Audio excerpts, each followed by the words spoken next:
Teams like Bournemouth and Nottingham Forest are actually making the likes of Chelsea, Arsenal, and Manchester United fans to envy good soccer and also remind them of the good old days when their teams used to win week in, week out.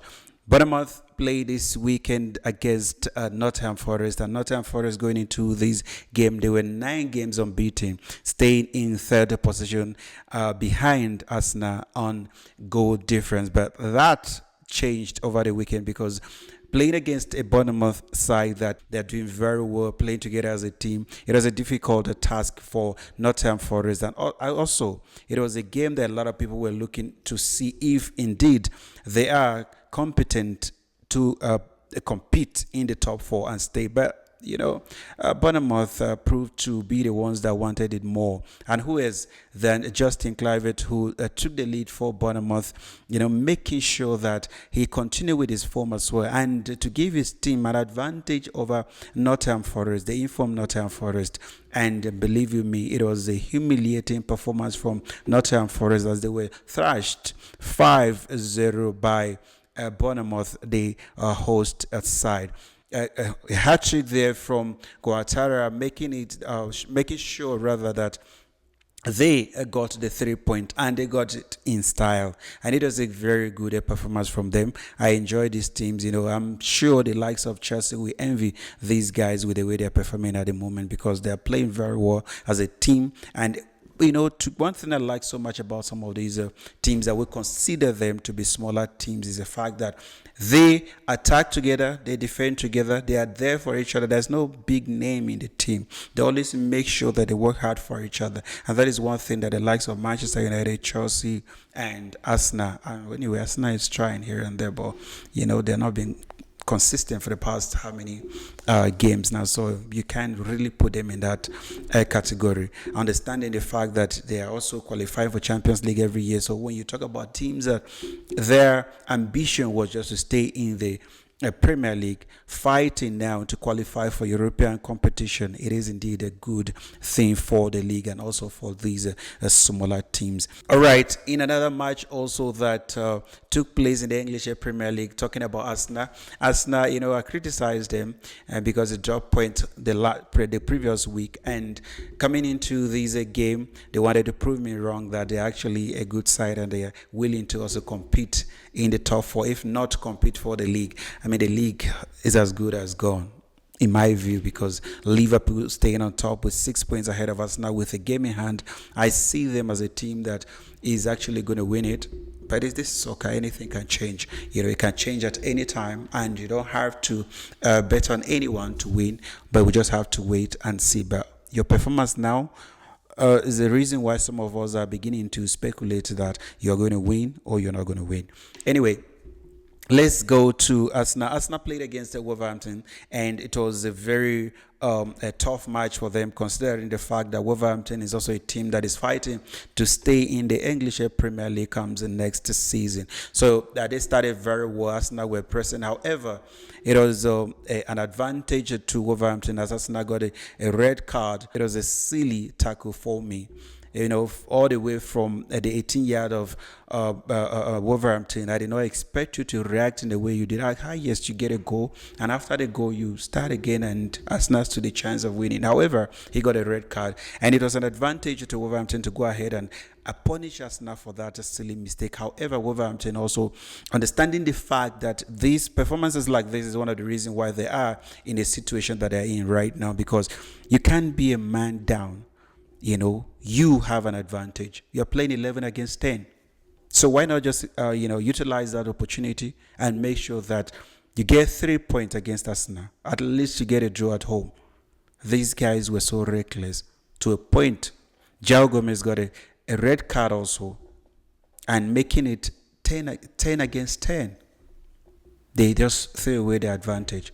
And believe you me, Arsenal wasted no time in making sure that they got a goal, and that guy Calafiori scored a goal, and that goal was enough to give us 3 points as Arsenal maintained their second position on the table behind Liverpool on 6 points, with Liverpool having a game in hand. So Wolverhampton have themselves to blame for not making sure that they got 3 points against the 10 men Arsenal before they were also reduced to 10 men. Anyway, that is just what is happening in the English, Premier League, and it's the excitement, the glamour that comes with the game. We the fans are enjoying it. Everyone out there is enjoying it. So I think performances like this make you pay to watch these guys. All right, in another match also that took place in the English Premier League, believe you me, whether we agree or you agree with me or not, I feel that this was expected as Newcastle traveled to Southampton to play that match. I already say that it was going to be a win for Newcastle, understanding the fact that Southampton are lavishing there in the bottom of the table. I mean, it's as good as confirmed that they're going back to where they came from. This season they came, and since they came to the Premier League, they remain in that position to show you that there's no ambition, there is no fight whatsoever, there's no character, there's nothing in that team that showed a sign that they actually have that hunger to stay in the Premier League come next season. So they lost again. Now, who else to score for Newcastle than that guy Isak?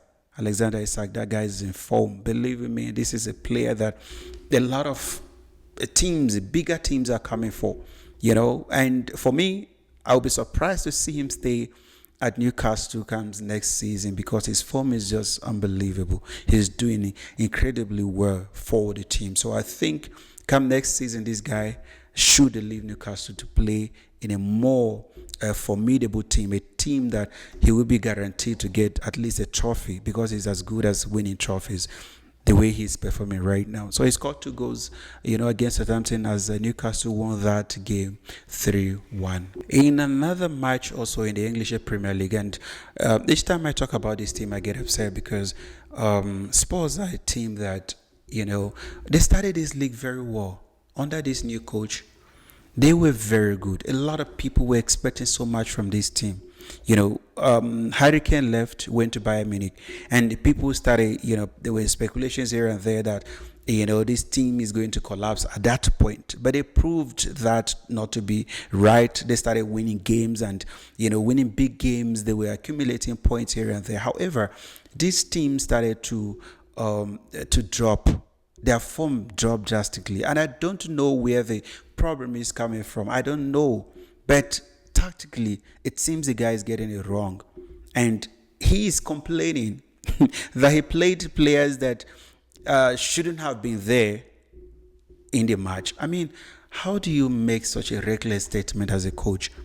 Going into the game, you made the selection. You understood that these are the players that I feel that are capable of representing the club, and you took them to be, you selected them rather to be in the match, and now you came out to say that you don't know, you selected players that shouldn't have been there. Who is to be blamed for that? Are you blaming me for a team that you picked that lost at home to Leicester City? They did not just lose it to a bigger team in the English Premier League. They lose to a team that, I'm sorry, they're a big team anyway in their own way. But I'm just saying, they're a team that is also struggling to stay in the English Premier League. They're a team that came from relegation.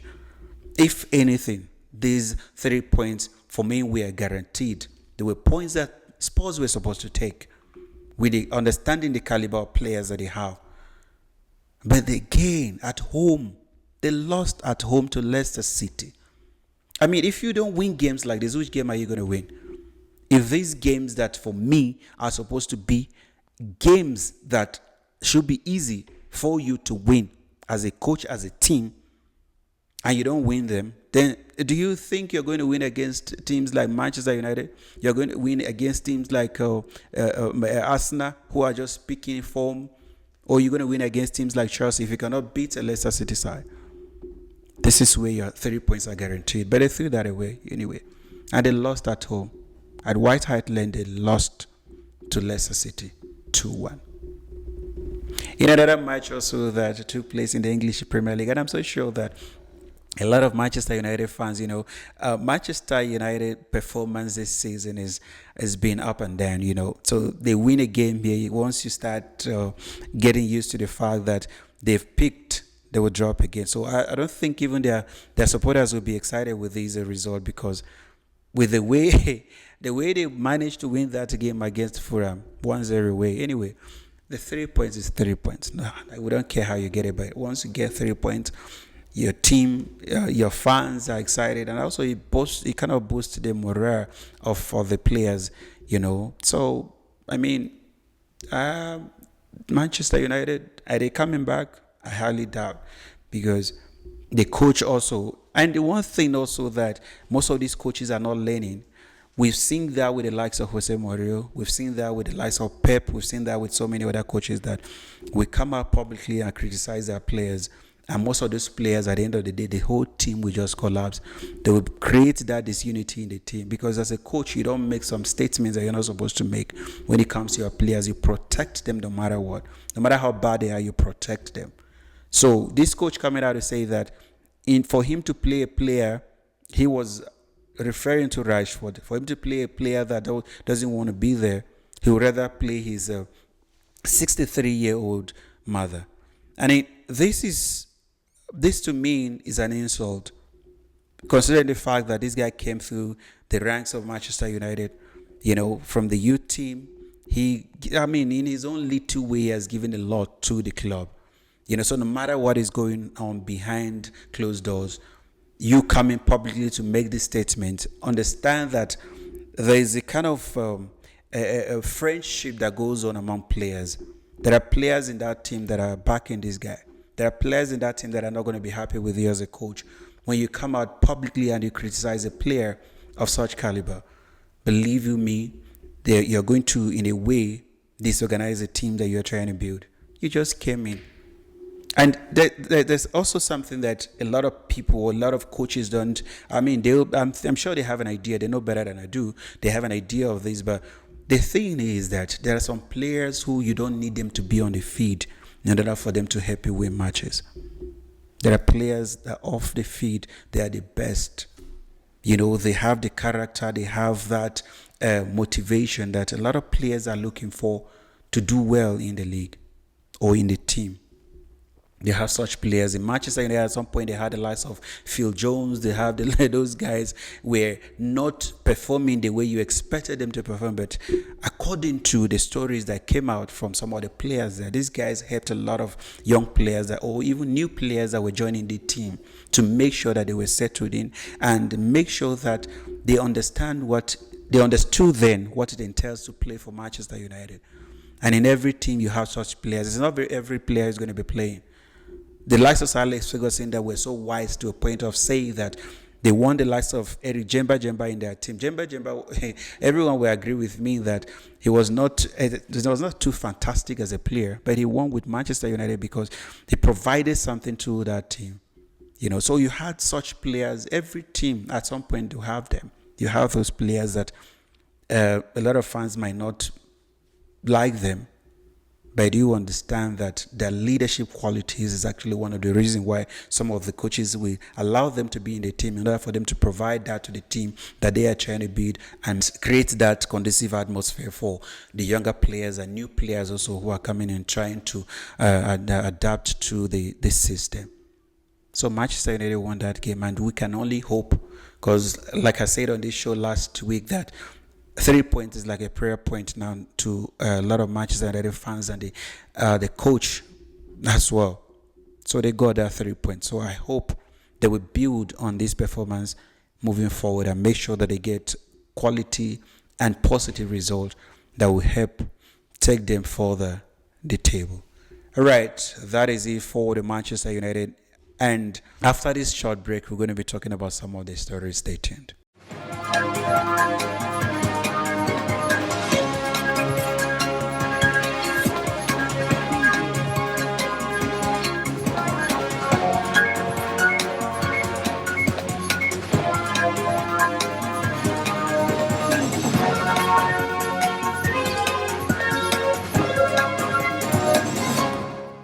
All right, in this next segment that we're going to be talking about, Juve traveled to Napoli, and Napoli are on top of the league. And this is what I like so much about Antonio Conte. And I think most teams in the English Premier League are lacking such coaches with, a coach with such qualities. Because one thing about Antonio Conte that everybody can attest to is the fact that he has that drive. He's this aggressive coach. He's this coach that will push you even if you don't want to give him 100%. You will give him 100%, except you don't want to be in the team. And that is very good. For every manager who want to win trophies, if you want to win trophies, you must be able to have a coach that is going to push you, is going to make sure that he motivates the team in a positive way. And to us watching from outside, sometimes you look at it and you think this person is being too harsh. But that is their own style of doing things. That is a method that has been working for them, and they've been using it. And Antonio Conte is a coach. We all saw what he did when he was Juve coach. We all saw what he did when he came to Chelsea. He was at Chelsea. He won the league, and we all saw the way and manner in which he was, motivating and pushing the players to give him their best, and he achieved that. So they played against Juve, and Juve took the lead through that man, Kolo Muani, who thought that he was going to get 3 points for Juve. That wasn't to be, because trust me, Napoli, they're in it. They're fighting this season to make sure they win it. They won it the season before when Victor Osimhen inspired them to a trophy in 33 years. For the first time in 33 years, Lukaku is thinking of doing that for Napoli. So Anguissa equalized for Napoli, and Lukaku scored to make it 2-1 as Napoli beat Juve to extend the lead on top of the table. Moving into Spanish League, where Real Madrid traveled to Valladolid. Valladolid, remember, is owned by former Real Madrid legend Ronaldo de Lima. He is the owner of Valladolid, and they're struggling this season. They're struggling so Madrid traveled there, and Kylian Mbappe did it once again. He scored his first hat-trick for Real Madrid as Madrid won that game 3-0. Now, when Real Madrid there were speculations rather about Real Madrid signing this guy.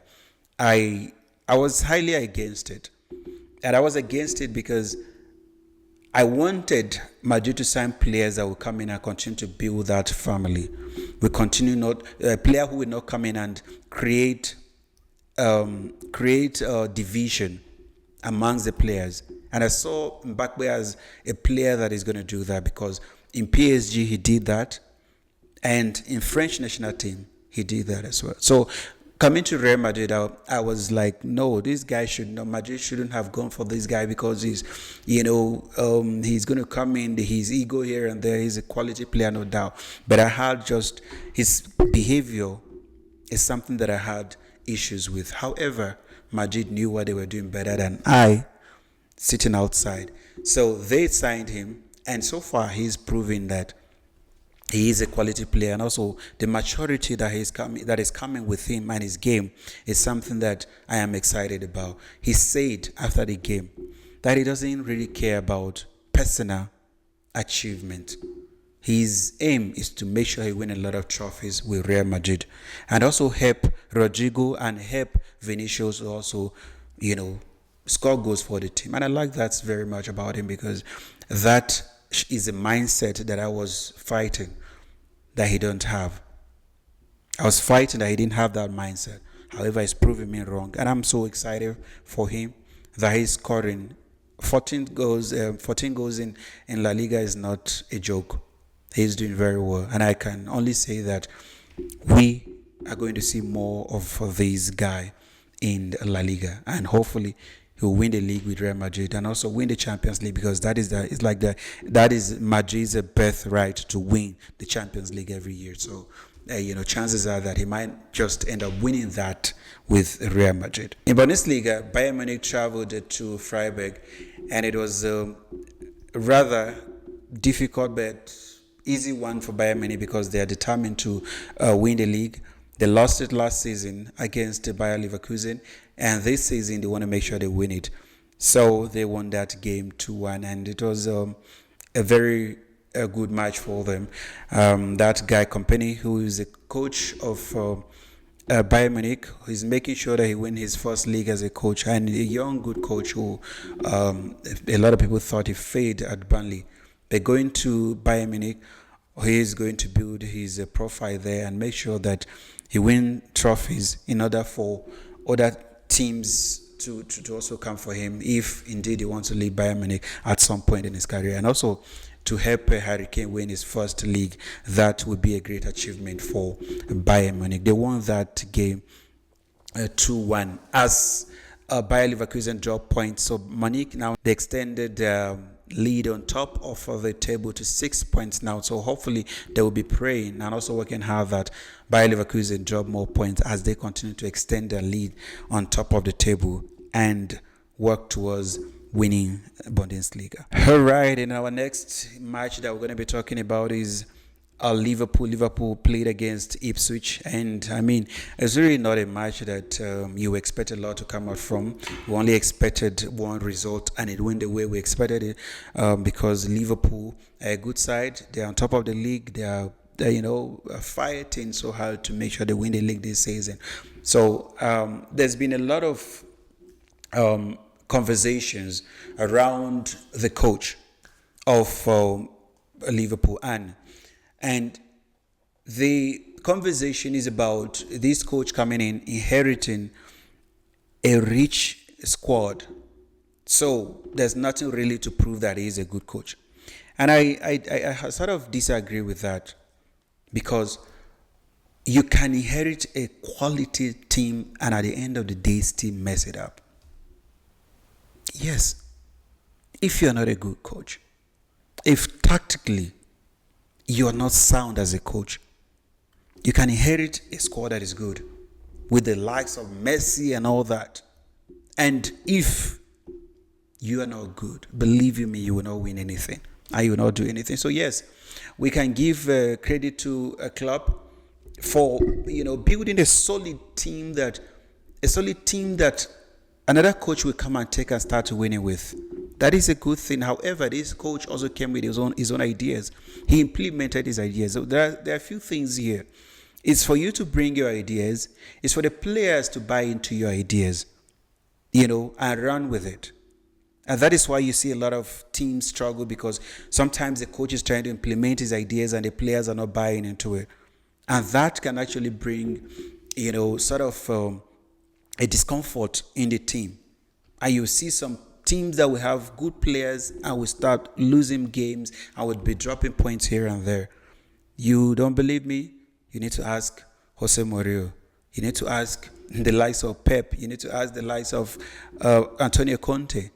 Mourinho won with Chelsea, but he got to a point where the players were not happy with the things that he was doing. They messed him up. It was the same team that he won with, was the same thing that got him fired. So I highly disagree with the fact that this guy inherited a rich squad. That's why he's doing very well. No, his own ideas is what is driving Liverpool to where they are right now. And if they win the league, credit to him, because he picked the players and he worked with them, and the players are happy playing for him.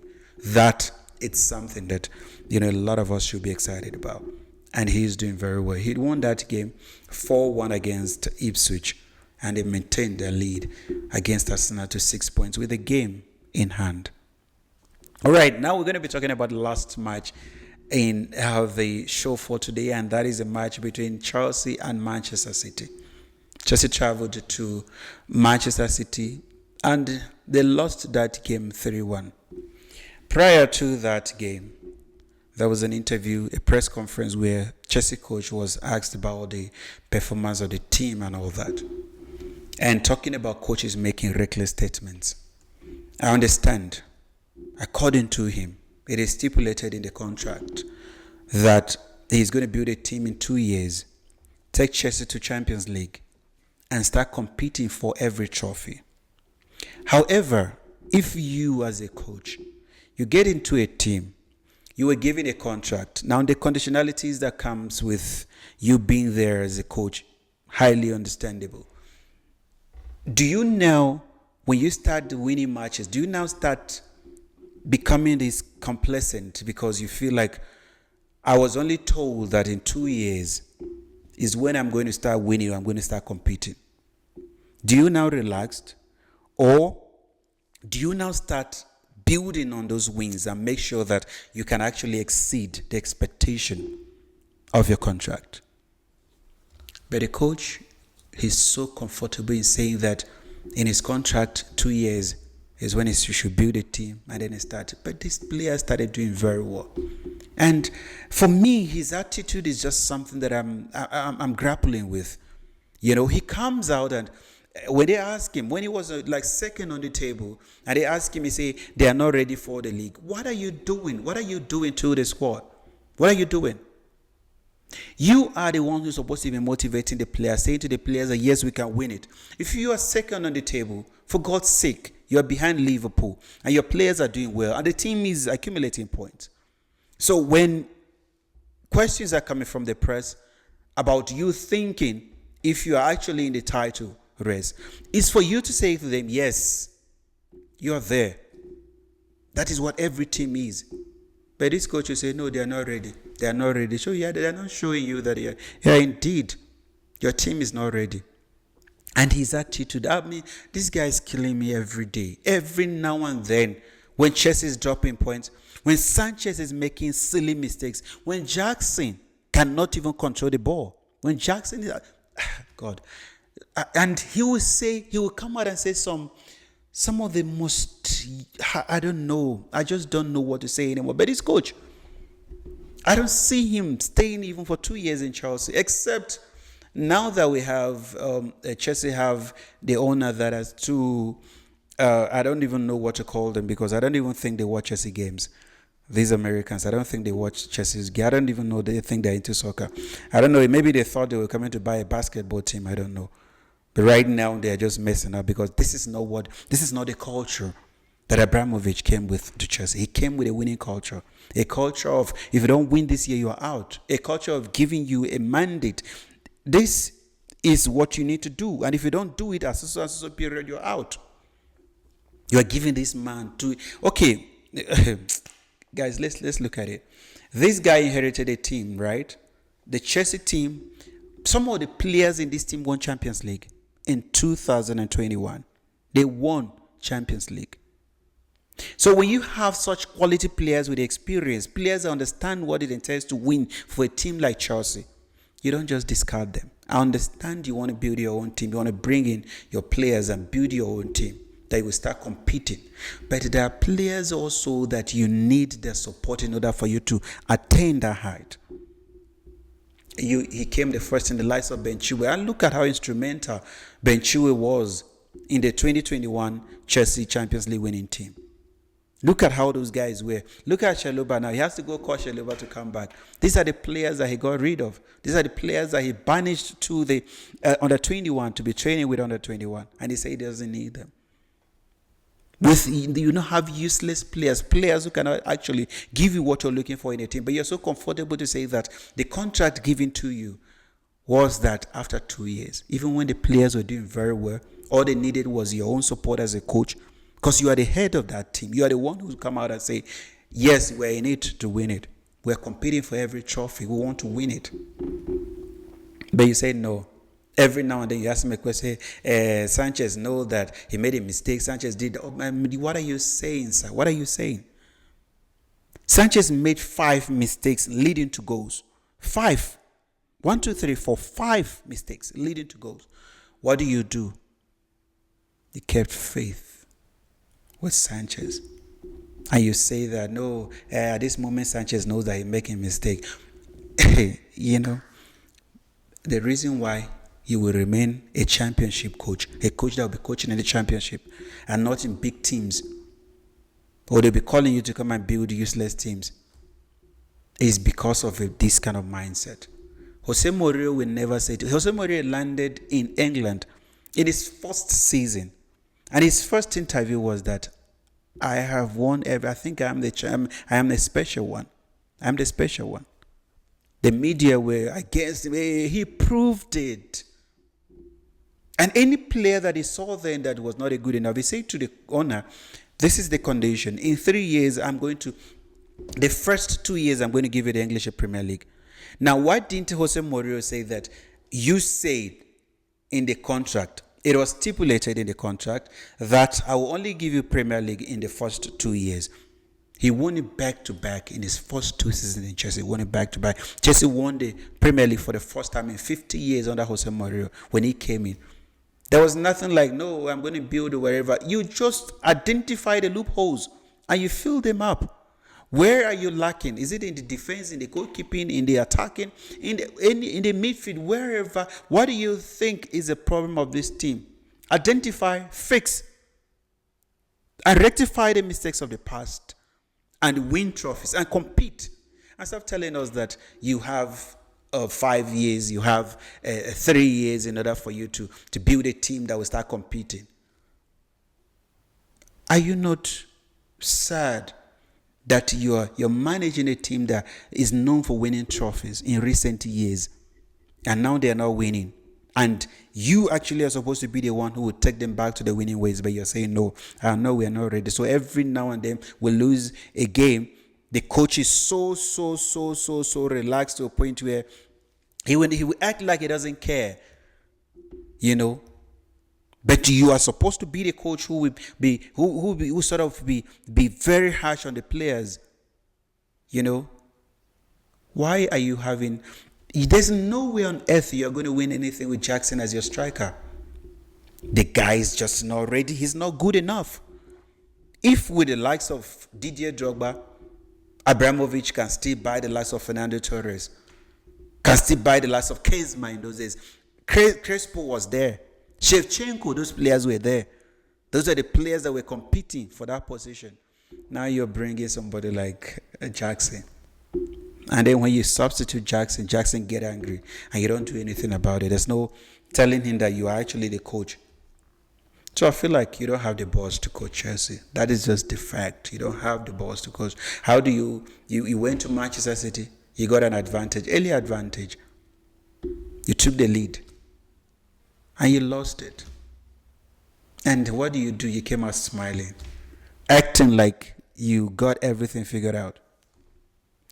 I just hope that he will not live to regret some of the comments that he's making right now about his team and about his contract.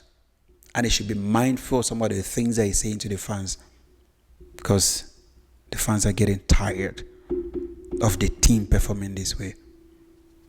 All right, until I come your way next week with a lot of actions, stories, and anger. We always have to express our anger when it comes to soccer, because these teams are just messing up. We invested a lot of emotions in these teams, and at the end of the day, they misbehave. They play like they don't care. So we have to talk about it, until I come your way again.